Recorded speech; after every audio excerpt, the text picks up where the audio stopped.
benn jamono ñu waxoon mandataire yépp yi nekk ci communes yi nanu dem ci préfecture yi ak sous-préfecture yi pour mën a xool liste concurrent yi fa nekkoon surtout liste Benno Bokk Yaakaar yéen a ngi fàttaliku loolu te loolu pour élection locale article 284 alinéa 5 moo ko wax mais ci élection yi di élection législative lu ni mel dafa am comme disposition buy may mandataires yi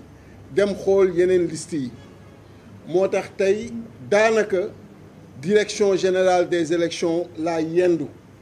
ndaxte article 177 du code électoral dernier alinéa dafa jox la possibilité mandataire bu ne nga dem xool ci liste yi fa nekk yépp ndax liste yooyu jaadu nañu wala jaaduwul yàlla def ñu def loolu bis bi yépp ñu yendu fa xool liste Benno Bokk Yaakaar xool liste nationale am xool benn par benn tur yi ni mu tegloo ba ni mu jeexee ci titulaire yi def liggéey boobu ci suppléant yi lii nag ñuy wax ni xam naa président Macky Sall bu ko déggee fa lay pare Sénégal ndaxte ci liste Benno Bokk Yaakaar 43e position ci liste suppléant yi jigéen moo fa nekk 44e position ci liste nationale bi suppléant jigéen aussi moo fa nekk kon 43e jigéen la 44e jigéen la 43e bi ki fa nekk mi ngi tudd Rakoye Ndaw né le 12/3/1965 44e bi ka fa nekk mi ngi tudd Maymouna Ndiaye le 8/11/1966 pourquoi ma lim leen ndaxte lii may wax bi mu amee yamuñu rek ci constater que xumtoo ko noppi dañu woo commission bi yëpp ba ñoom ñëpp ñu ñëw toog Sénat toog président commission bi toog direction générale des élections toog bi ñu gisee ñombe bi ma ni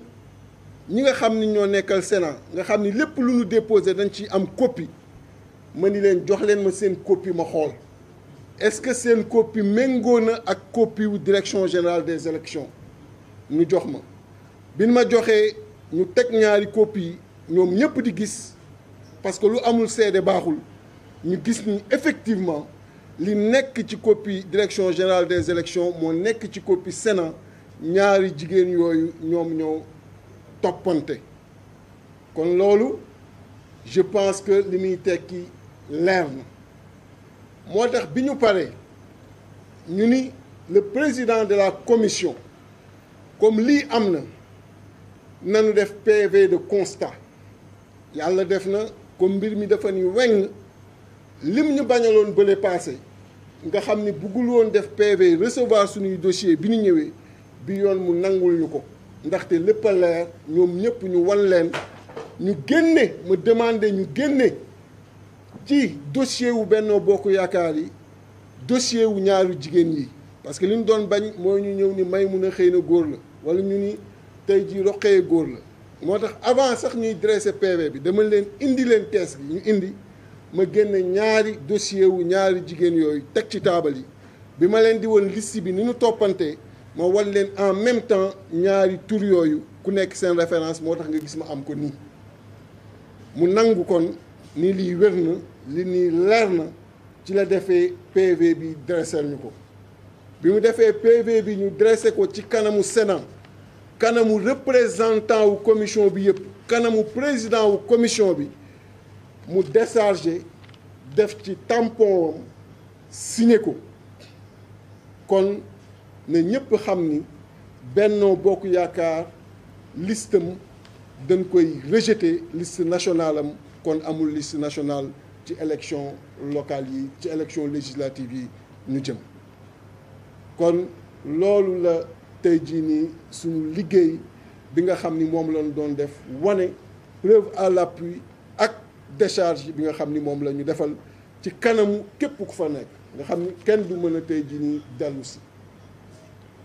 Quand vous nous résumez l'eau en français, on dira juste qu'on s'est prêté à l'exercice permis par, comme ce fut le cas lors des élections locales. En son article 284, alinéa 5, il était permis pour tous les mandataires dans les différentes collectivités de se rendre dans les préfectures et sous-préfectures pour vérifier les documents déposés, s'ils étaient conformes, et vérifier également si les listes donc déposées respectaient la parité et respectaient également toutes les conditions qui avaient été arrêtées au niveau de la loi. Pour les élections législatives, cette même disposition existe en son article L177, dernier alinéa, qui donne la possibilité à chaque mandataire de vérifier toutes les listes et les listes donc concurrentes. On s'est intéressé toute la journée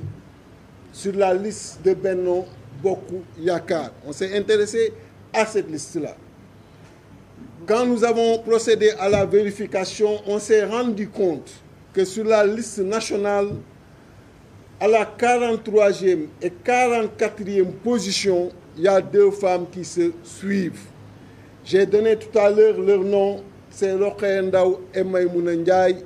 la première à la 43e et la deuxième à la 44e position. Et quand on s'est rendu compte de ce non-respect de la parité,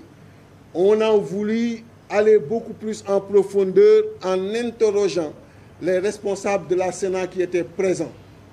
Nous leur avons demandé leurs copies qu'ils nous ont données.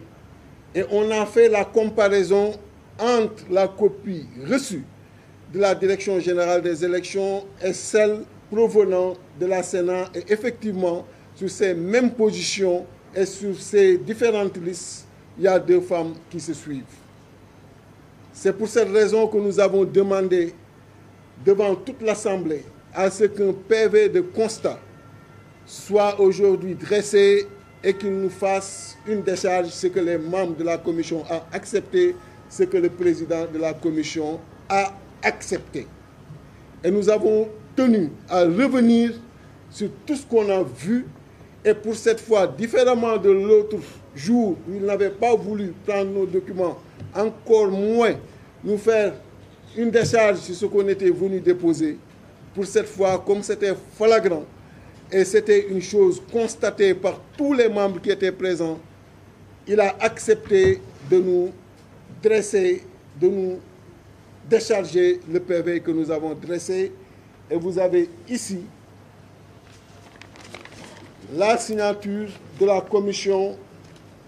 le cachet également de la Direction générale des élections qui atteste que la liste proportionnelle, donc liste nationale de Benno Bokk Yakaar, ne respecte pas la parité et par conséquent, c'est une liste irrecevable. Ce qui veut dire que Benno Bokk Yakaar ne peut pas compétir, ne peut pas participer à ces élections parce que sa liste est irrecevable. Voilà ce que je voulais dire. Merci beaucoup, Monsieur le Président. Merci beaucoup. Je donne la parole au Président.